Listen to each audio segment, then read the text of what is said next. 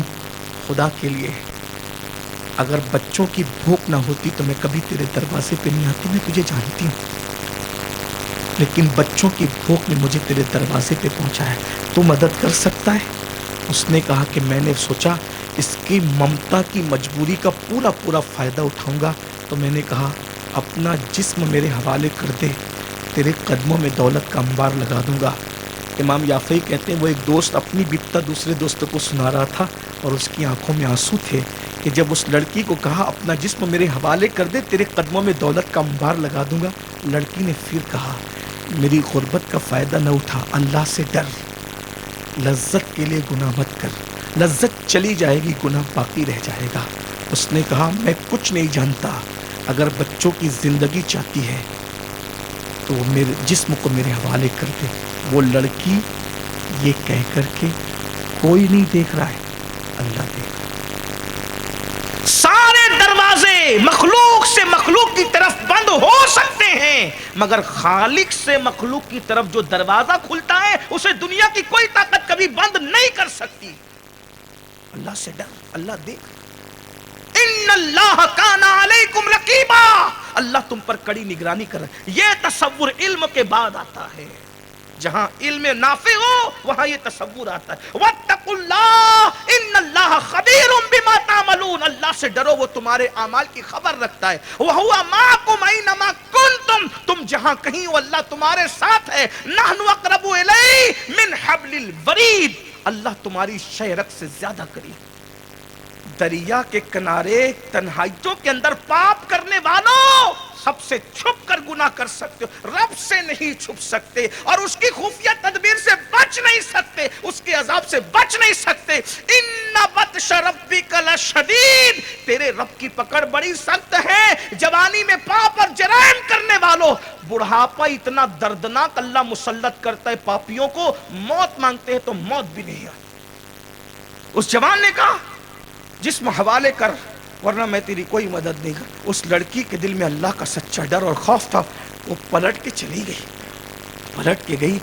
بچے چھوٹے چھوٹے انتظار میں تھے، ماں آئے گی کچھ لے کر آئے گی. سب کی مائیں لے کر آئی، میری ماں بھی لے کے آئے گی. لیکن بچوں نے دیکھا کہ ماں خالی ہاتھ آئی ہے تو بچوں نے ایک جملہ کہا، ماں اب بھوک برداشت نہیں ہوتی، یا تو ہمیں مار ڈالو، اپنے ہاتھ سے مار ڈالو، یا کھانے کا انتظام کرو. ماں ماں ہوتی.